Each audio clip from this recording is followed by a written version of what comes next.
Fly, copter, fly.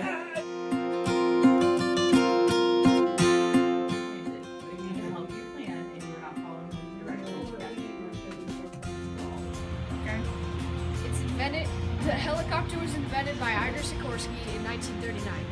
It was used mostly to carry goods and supplies, but also in war as fighters. It flies successfully after many trials and errors. He needed a 15 HP Anzane engine when creating his first helicopter. He struggled adjusting to a new life in the USA, being an immigrant from Russia as one of his many setbacks.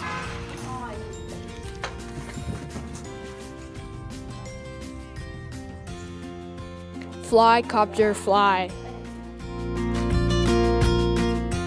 This is a model of a future helicopter.